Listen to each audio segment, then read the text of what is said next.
কি এর জন্য বন্ধের মধ্যে গাছ থাকবো? এই যে ছাতি ধরে বয়ে আছেন, যদি গাছ থাকে বয়ে থাকে আরাম পাওয়া যাবো না।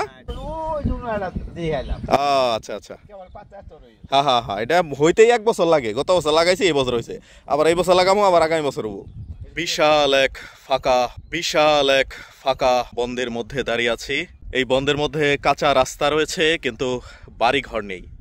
এই রাস্তায় আমরা তালবীজ বপনের জন্য সবচেয়ে উপযোগী মনে করে গত বছর 2-3 শত তালের বীজ বপন করে গিয়েছিলাম।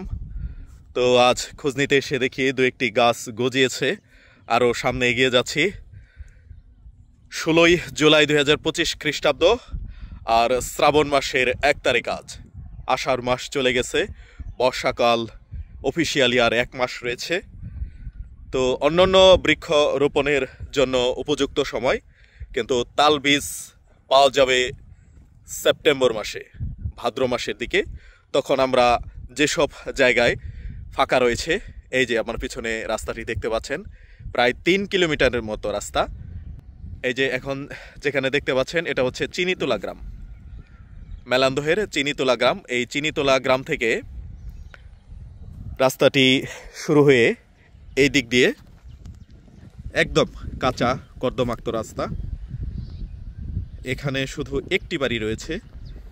এই বাড়ির পেছন দিয়ে ওই দিক দিয়ে ওই যে মেশিন ঘরটা দেখতে পাচ্ছেন, তার ওই পাশ দিয়ে, তারপরে এই যে বট গাছটি, এই বট গাছের নিচ দিয়ে রাস্তাটি চলে গেছে। ওই যে দেখতে পাচ্ছেন উচ্চতা কম, এগুলো বৃষ্টি হলে বন্যা এলে ডুবে যায়।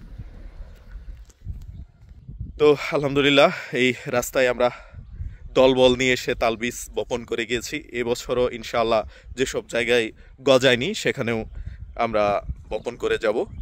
তো দেখি আরও কিছু বীজ পাওয়া যায় কিনা, তালের গাছ পাওয়া যায় কিনা। তো আপনাদের একটি গাছ দেখাচ্ছি।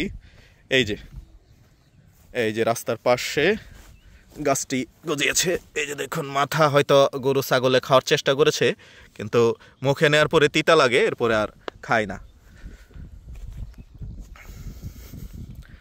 তো দেখা যাক, সামনে এগিয়ে যাই।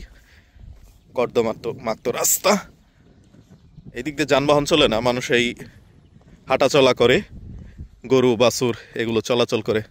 চাষমের বাড়ি কোন দিক? চিনিতলা না ওই দিক? চিনিতলা।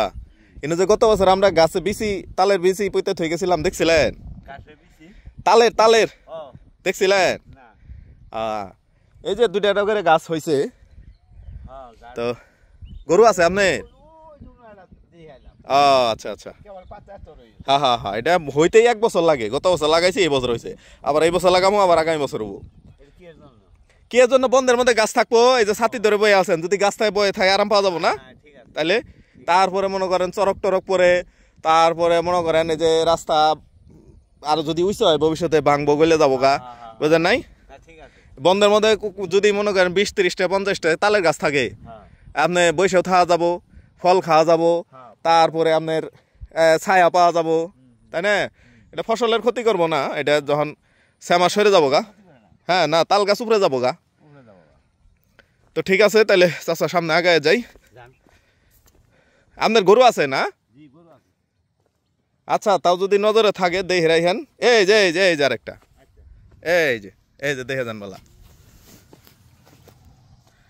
এই যে আরেকটা পাওয়া গেল আলহামদুলিল্লাহ। এই যে এগুলো এসে পরিষ্কার করে দিয়ে যেতে হবে, আপনার আশেপাশেই হয়তো আছে।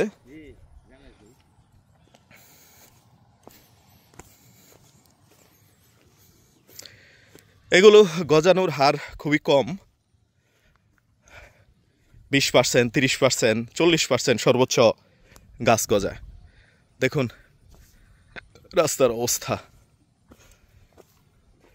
কিন্তু এখানে শুনেছি আমরা বপন করে যাওয়ার পরে কিছু দুষ্ট পোলাপান, ছোট পোলাপান কিছু তালের আটি তুলে নিয়ে গেছে, ভিতরে যে শ্বাস থাকে সেগুলি খাওয়ার জন্যে। তো যদিও এলাকাবাসীকে সচেতন করা হয়েছিল, কিন্তু আমাদের দেশে সচেতনতা খুব কমই মানা হয়। দেখুন রাস্তার অবস্থা। এখানে খুবই উন্নত মানের কালভার্ট করা হয়েছিল, এই জন্য ভেঙে গেছে। এদিক দিয়ে ট্রাকও চলাচল করে না, বড় কোনো গাড়িও চলাচল করে না, তারপরেও কালভার্টটি ভেঙে গেছে। খুবই ভালো।